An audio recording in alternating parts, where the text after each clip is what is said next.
Hello, everyone, and welcome to the NinjaTrader Ecosystem event today with Toni Hansen. My name is Juanita Archuleta, and I am the NinjaTrader Ecosystem representative here in the NinjaTrader Denver office. Before we start the webinar, I do have a few housekeeping notes. This webinar is presented by NinjaTrader LLC, which is the technology company responsible for developing and supporting the NinjaTrader trading software. Any brokerage-related questions should be sent directly to the NinjaTrader brokerage using the following phone number or email. If you are new to NinjaTrader, please make sure you sign up for a free NinjaTrader demo with real-time market data. Our platform is always free for advanced charting, strategy backtesting, and trade simulation. You can get a free demo account by following the following link. Before I turn the mic over to Toni, it's important to understand that futures, foreign currency, and options trading contain substantial risks and is not suitable for every investor. It is possible to lose all funds deposited with your initial investment. Risk capital is money that can be lost without jeopardizing one's financial security or lifestyle. Only risk capital should be used for trading, and only those with sufficient risk capital should consider trading. Past performance is not necessarily indicative of future results. Also, please remember that these training sessions are not a solicitation nor a recommendation, but simply educational in nature. Thank you again for joining us. And without further ado, it's my pleasure to welcome to the NinjaTrader Ecosystem webinar room, Toni. Go ahead and take it away, Toni. All right. Well, thank you for having me here today, everyone. We are going to be talking about avoiding traps. So let me pull up my screen for y'all and get my PowerPoint going here. All right. So to begin with, we're going to talk about specific types of ways that we can avoid traps, and it has to do with timing, our time development. Now, when I'm talking about a trap in the market, you guys, what I'm referring to is a scenario where you might find that you are constantly getting in too early in a position, and maybe it takes substantially longer for that position to actually move in your favor. So you're, sitting in a zone where you're getting, a lot of choppiness back and forth, which of course leads to a lot of emotional decisions for many traders where you might bail on a position too soon.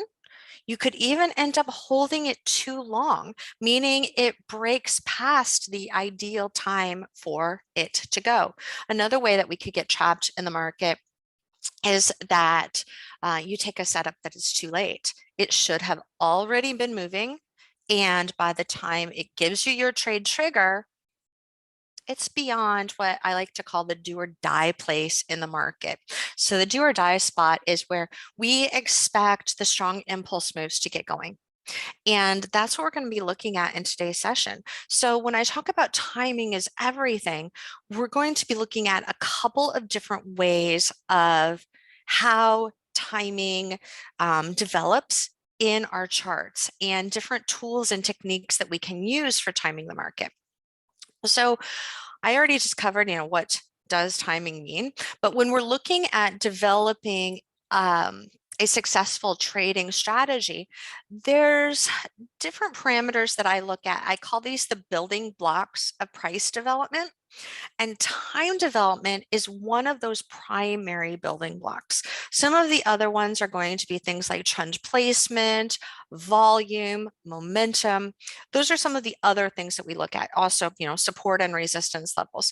But just for today's session, we're going to look at how timing plays a role.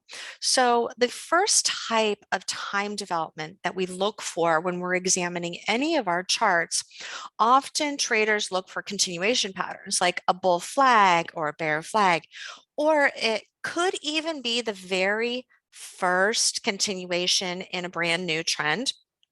So for example, if you're looking at the breakdown here in number 2, we don't have a lower low and a series of lower highs established. So we haven't fully confirmed a downtrend yet at that point.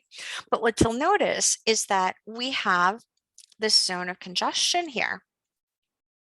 And the last zone of congestion that we saw right before that surge to new highs, you'll notice that it has about that same amount of time development.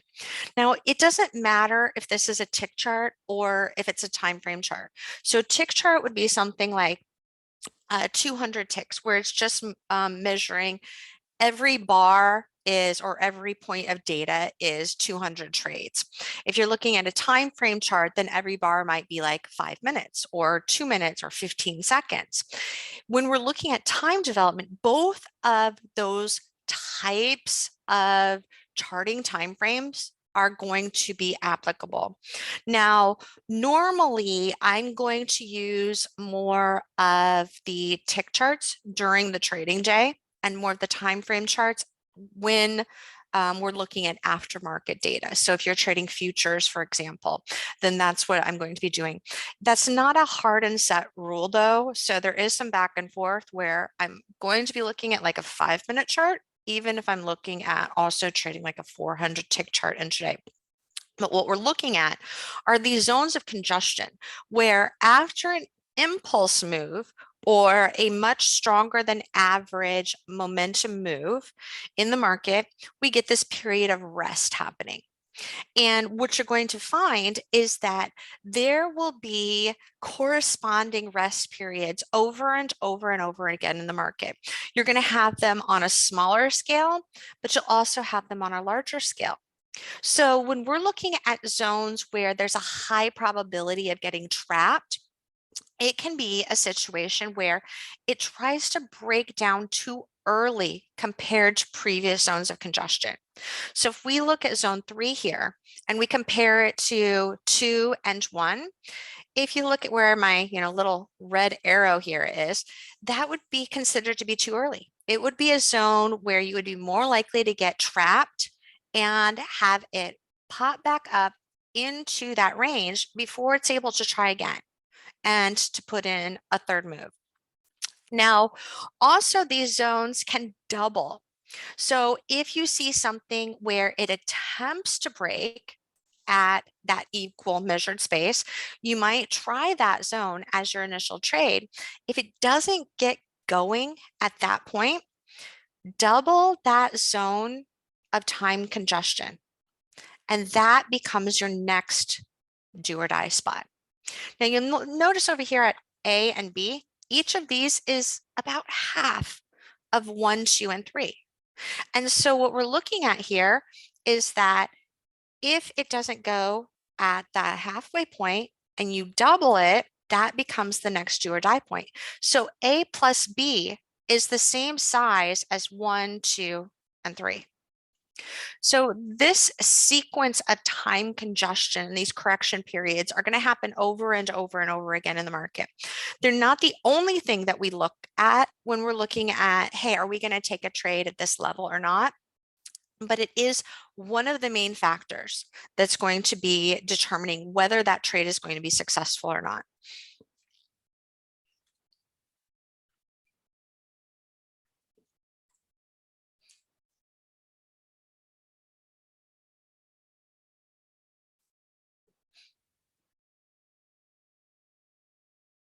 Here's an example. This is a trade that I took on the NASDAQ. This is a chart showing you the micro chart on a 10-second time frame.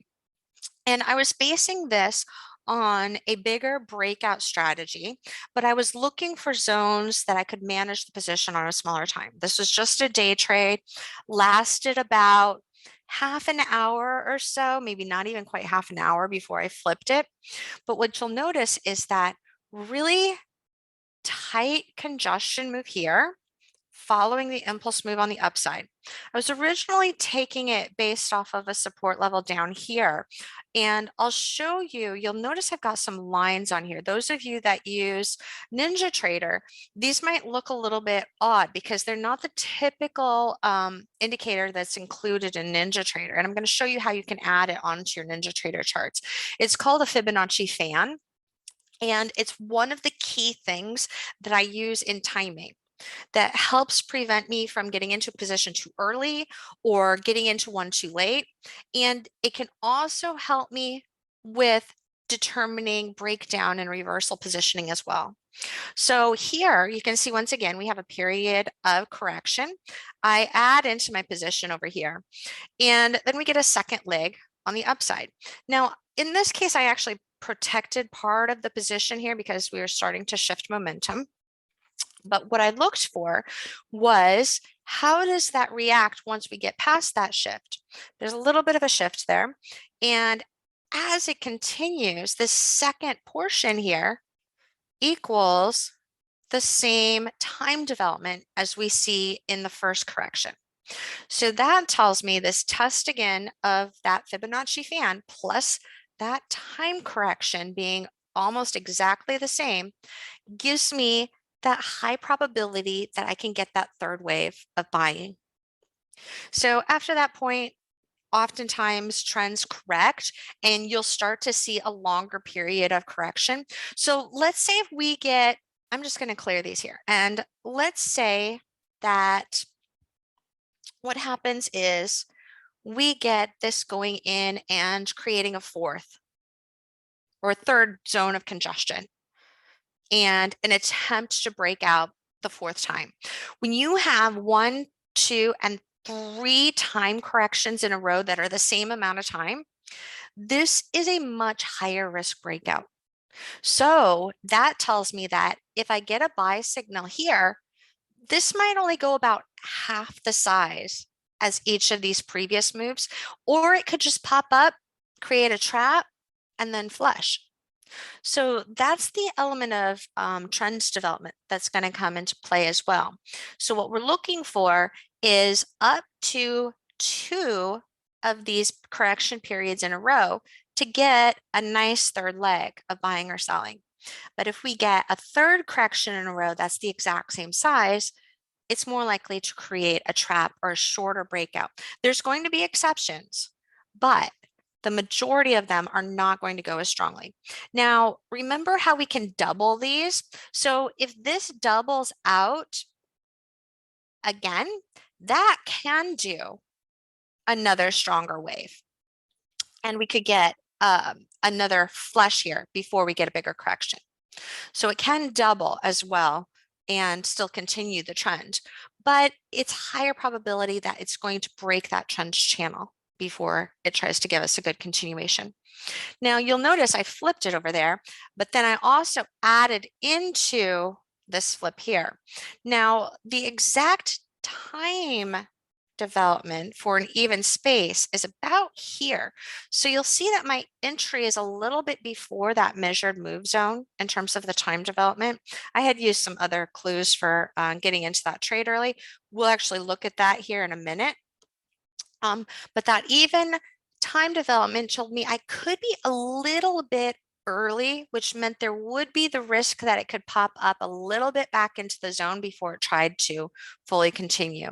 In this case, it just did it with like a little bit of a pause, but I've seen situations where this will pop and even take out this previous high and come back down again and just do a flush like that. If that happens, I'll just get back into the position if my stop was too tight. That's not very common. There's certain situations where it becomes more common, but that is what I would do in this sort of situation. You'll also notice here the distance between the lows when this breaks, similar here as well, distance between our highs when we're looking at where this breaks. Pay attention to that, because that's going to be another type of time development that we're going to look at here in just a minute.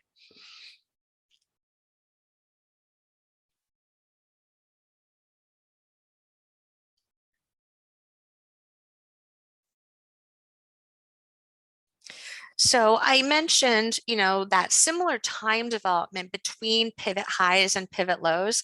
This is another way that we can avoid early entries. If I go back to that previous chart here, for example, and we look at the distance here, pivot, pivot, pivot. Look at the spacing. We'll call this A and we'll call this B. They're almost exactly the same in terms of that time development there.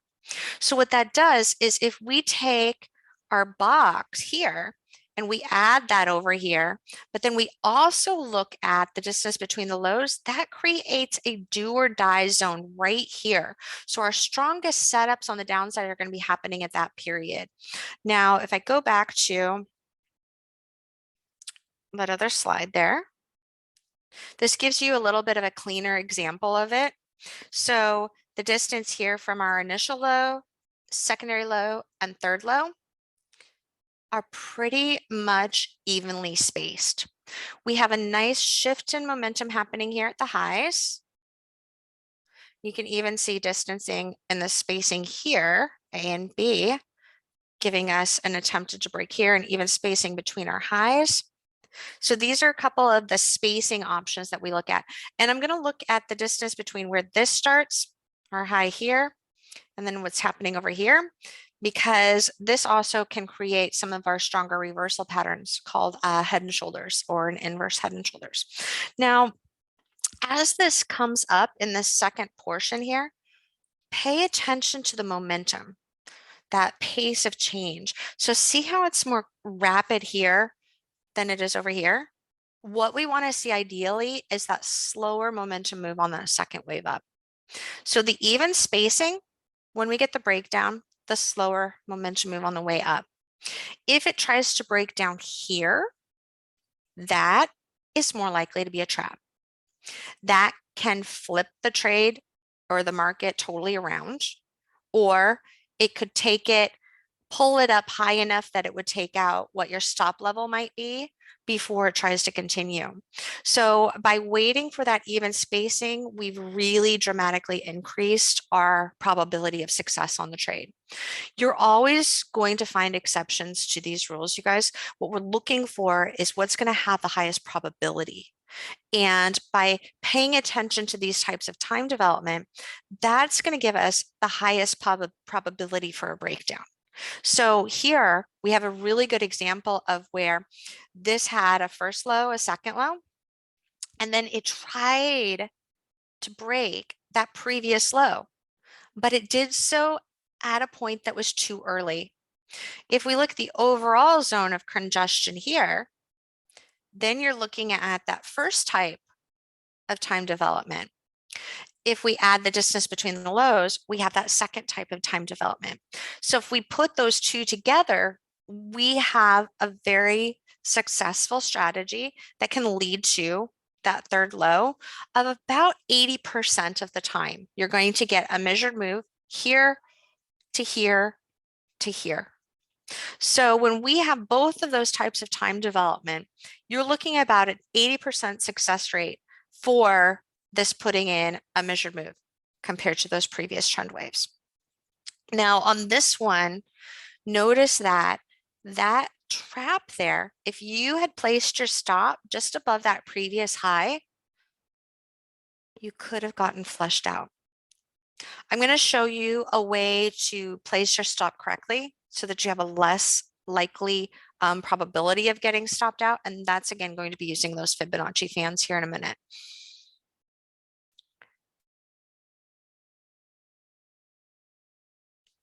So here is the third type of time development. And in this case, we're looking at distancing between highs. So we were looking at the distancing between the lows when we were looking for breakdown. Now, if you're looking for trying to get into that very first continuation of a brand new trend, one of the most popular strategies for doing so is going to be looking at your head and shoulders where you've got a high, a very slightly higher high. It's essentially trapping your bulls here. And then you get a lower right high. Now, when a lot of traders are taught a traditional head and shoulders pattern, they're not taught the time development aspect, which really just baffles my mind. I started trading 25 years ago. I saw on our opening slide, it said 15. It's actually been 25 years. I started trading full time in 1996. And I started teaching right around that same amount of time. But there wasn't a lot out there as far as education went. So I basically took my skills from being trained as an artist from childhood to look at patterns and pattern recognition to develop the ways that I look at technical analysis by breaking down patterns into individual components like this, like time development. And what we're looking for in the case of a head and shoulders pattern, we don't just want a lower right shoulder. We want time development where we have fairly even spacing between the pivot high of the left shoulder, the high of the head, and then the high of the right shoulder. When you combine that, and then let's say you've also got zones like a period of correction here, comparable period of correction here. In this case, we don't have the two waves to give us the even spacing between the lows. But if you add that in there, this right shoulder has a higher probability chance that it is going to drop, do a short correction, a longer correction, and or a longer move down, and then go into a widening up zone down there. So in that scenario, if we had those extra two waves in here, this will often lead to an even stronger impulse move on the downside.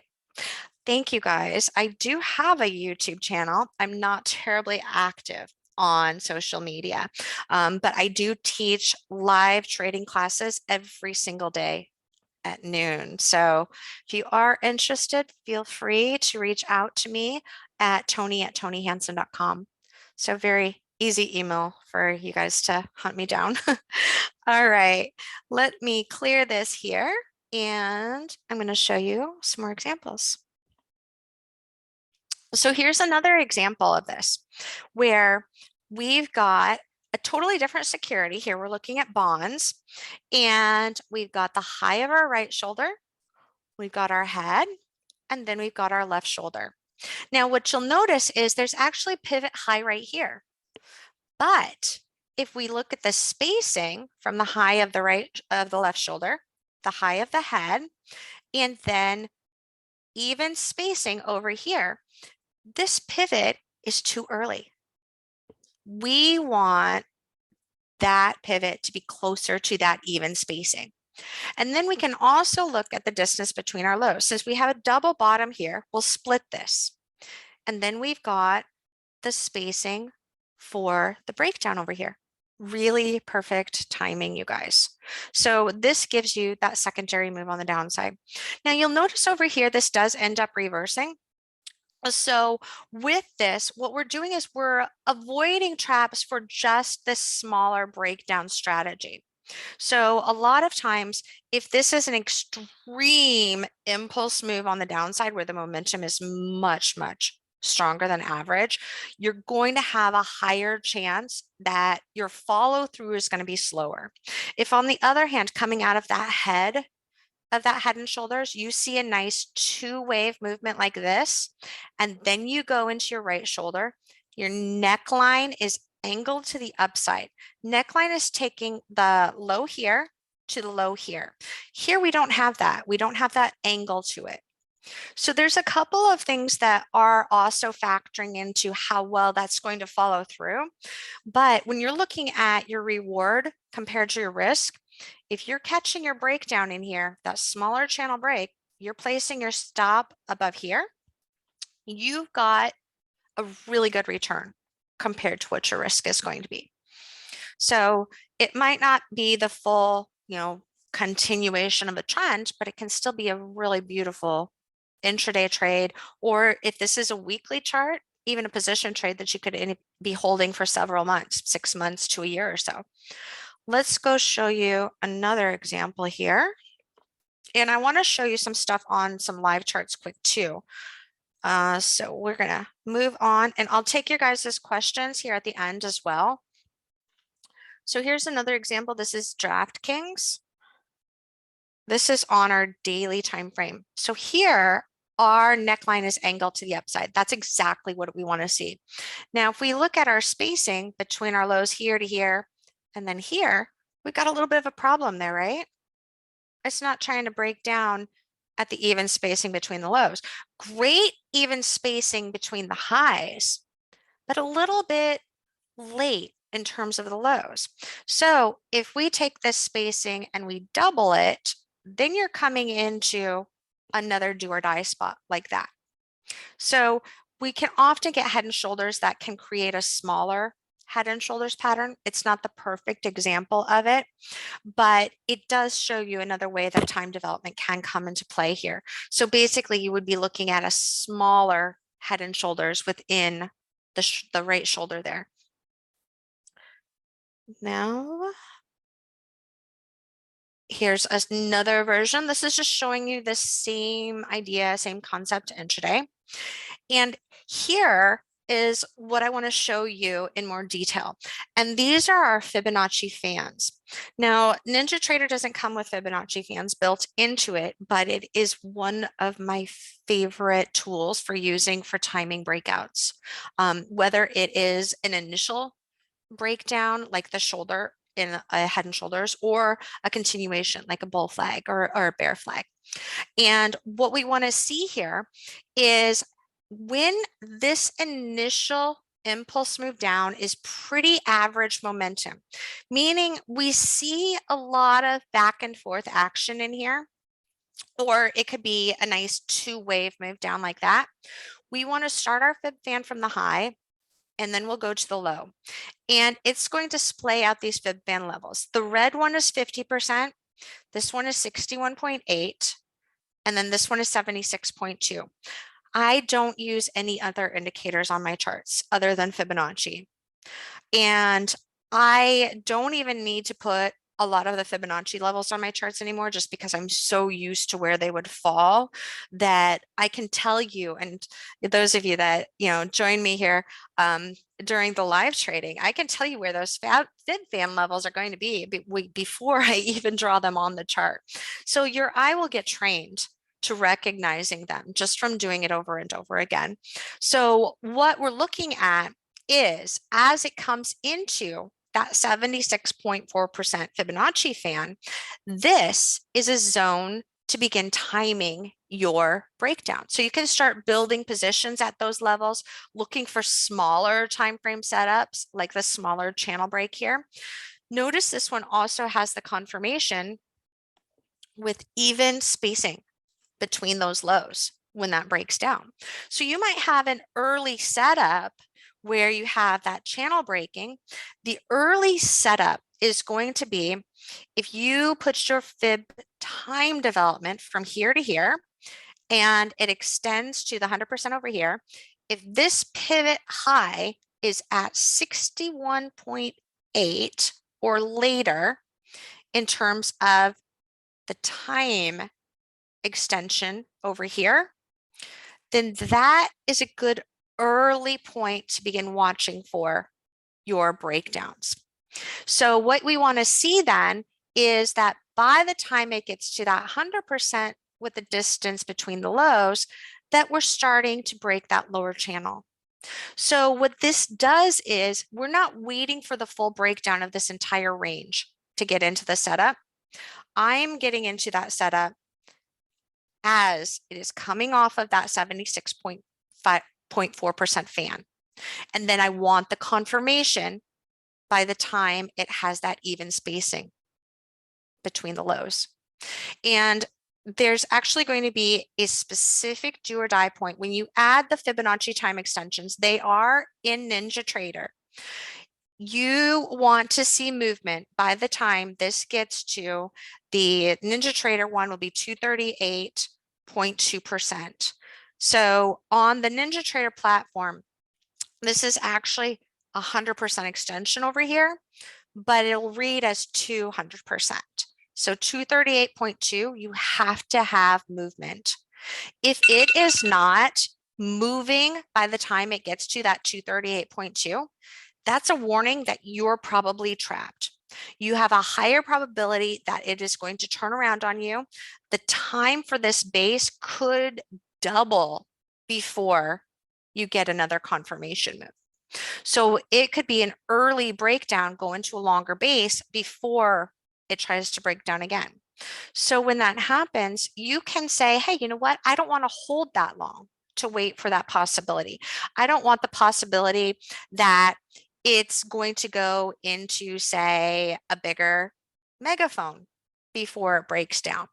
So if it's not offering that confirmation by that time development, then you can go and get tighter with your risk management, protect some of your gains faster, use some tighter trailing stops on the rest of your position, and then just look for a larger time frame setup a little bit later on.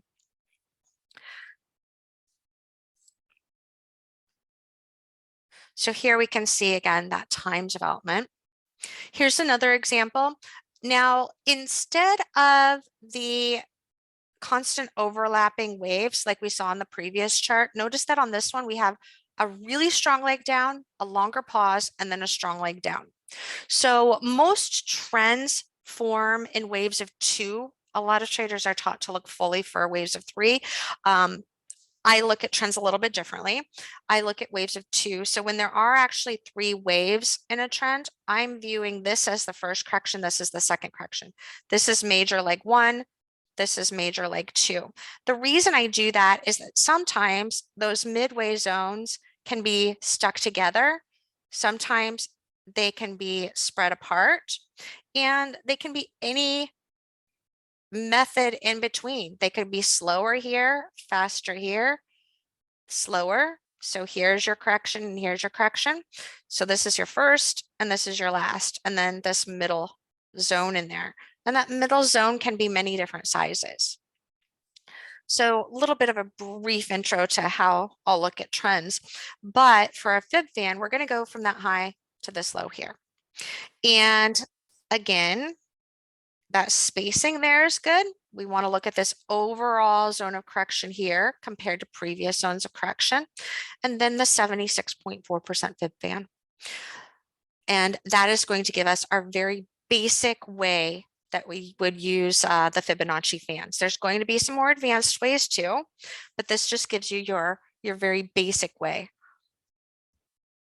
Now let me show you guys how to actually draw these on NinjaTrader.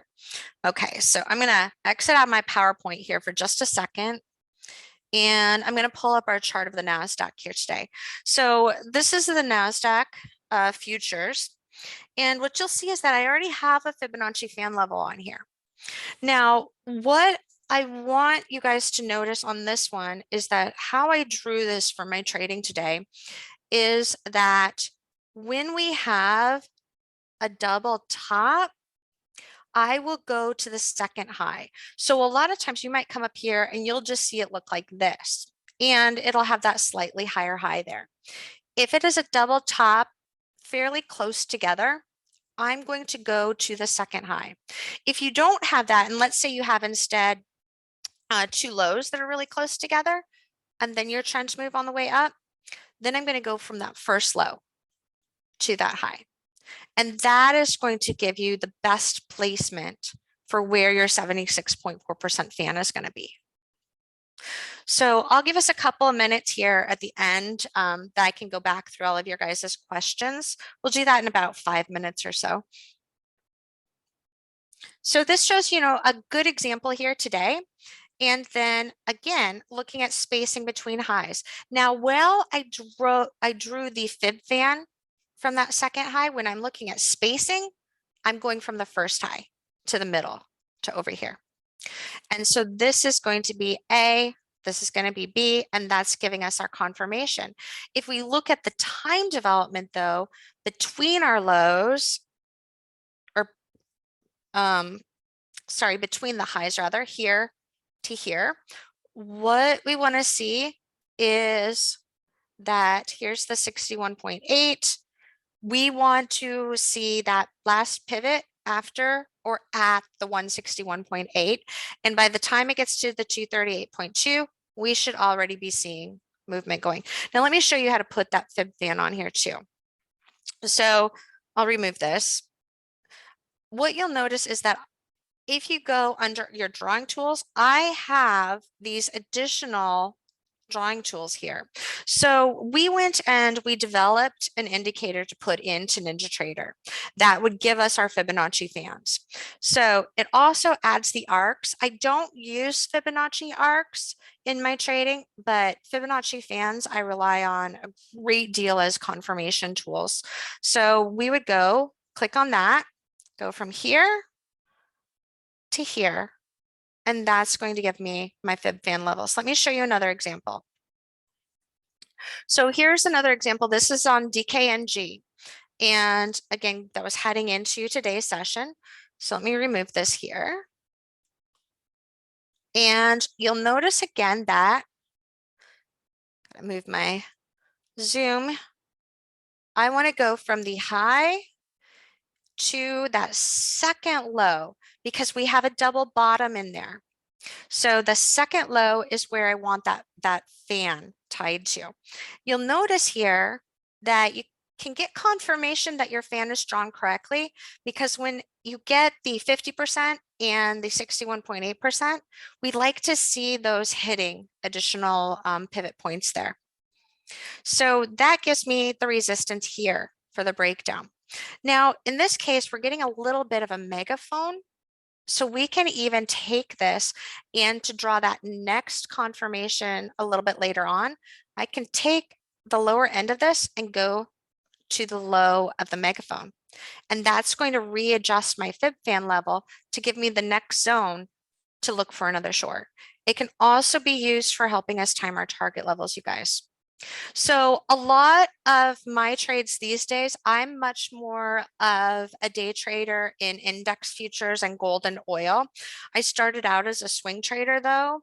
I've traded Forex, pretty much all commodities, bonds, everything like that. And it doesn't really matter what market you're applying this stuff to. Every single market is going to be the same when you're looking at time development tools. So you could be a crypto trader. You could be trading Bitcoin. The same things are going to be useful for those. So these are just a couple of examples just pulled up from markets that I've been trading here over the last couple of days. Shows you very basics of how to apply that. Here's on the ES. So again, this move here, we got a decent amount of overlap here, almost a double bottom, not quite, but I'm going to go to that far low there and apply it. And then over here, you can see where we're currently looking at resistance intraday today. So from that high to the low here, put our fib levels on, our fib fan levels here. And you can see where it struck the resistance and it's dealing with that resistance right now. What you'll notice though is that in cases where we have a really good short pattern happening, we will have a two-wave move into that 76.4. And so you'll have an initial pivot at either the 50% or the 61.8% zone. So here you can see it was at 61.8 and then we get into the 76.4. It's really important that if you're going to trade off of that fib fan for your timing, that you are also looking at getting those two waves. Now, this zone of correction is about the same. So the correction period is good. We just don't have that trend exhaustion there as easily. So that could be a little bit problematic as far as trying to get this as a really strong breakdown strategy right now. If volume's dropping there, that's going to be a stronger thing to watch for. That's going to be another one of those building blocks, is a decline in volume in your congestion. If it pulls back less than 50% of this downside move, that's going to be another pro for getting a continuation on the downside. All right, let's head back over to my PowerPoint. I'll finish that up and then I'll show you guys some of the answers to those questions that you've been having here. So here is just an example of putting a lot of those techniques together. So we've got some slower momentum here on the pullback. You'll notice that it's less than 50% of this upside move. We have an initial two-wave move down. It kind of rounds off. So it's very similar to having an inverse head and shoulders within this zone of congestion here, but comparable congestion zone. And then we've got the comparable spacing between the lows. So instead of waiting for a full breakout here, keeping your stop under that entire range, because the timing is right at the do or die point, you can keep a substantially tighter stop under that last little portion there and still have a really high probability setup.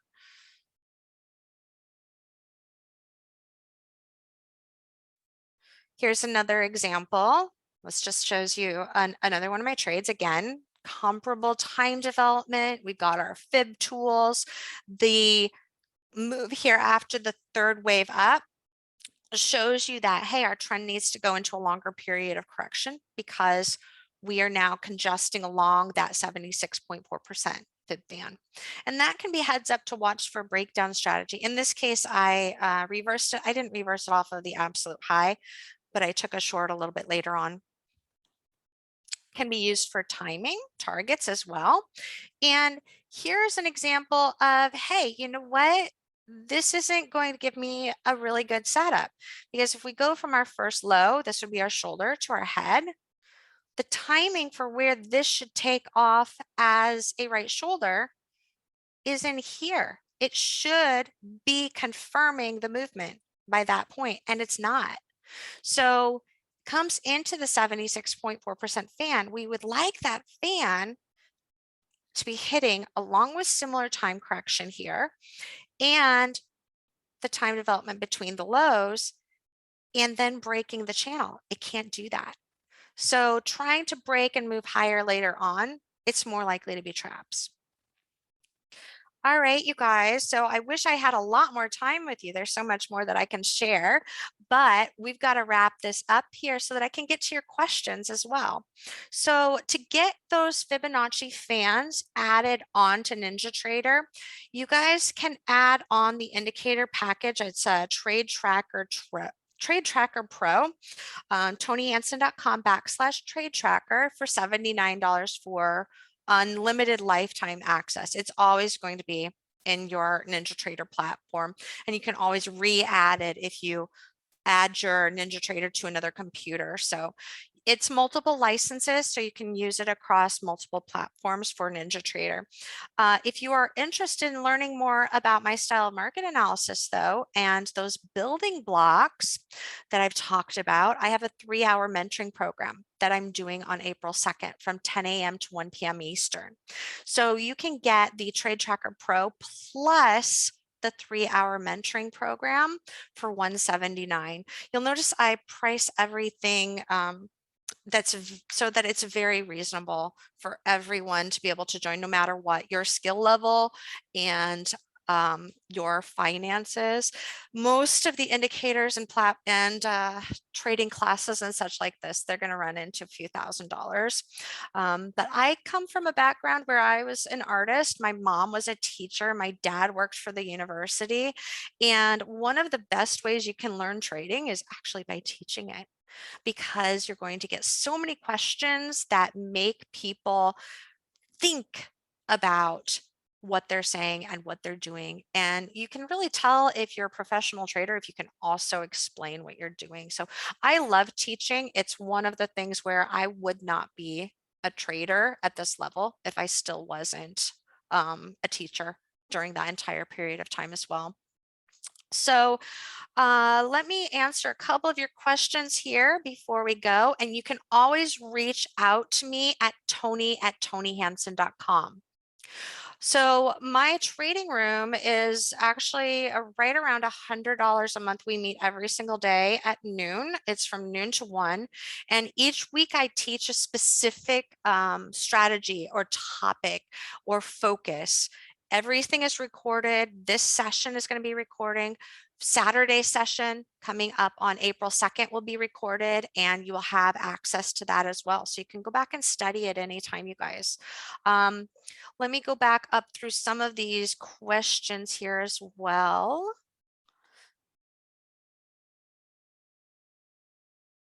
And I have an awesome track record and a great deal of professional endorsements as well. I was an analyst for CNBC for a number of years, for Mad Money also. Let's see here. Scrolling up through here. An example of the indicator. So that is, let me show you the chart again really fast. I'll just show you how to add that on there quick again. And I can do this for you as well. My real-time education is called League of Traders.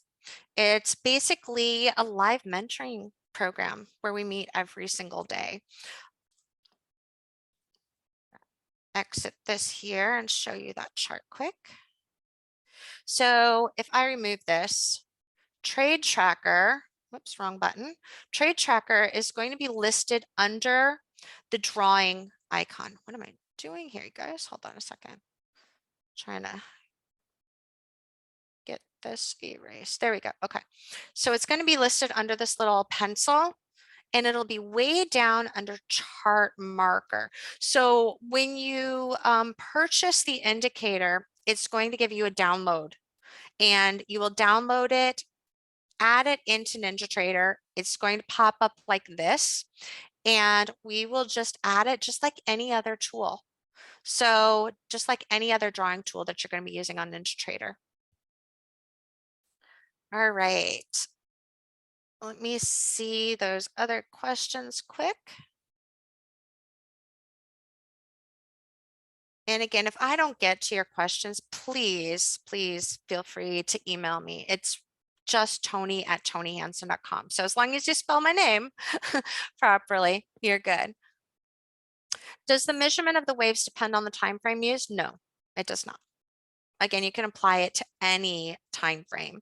So I don't use them on volume charts. I haven't tried them on that. I've used them on tick charts and time frame charts.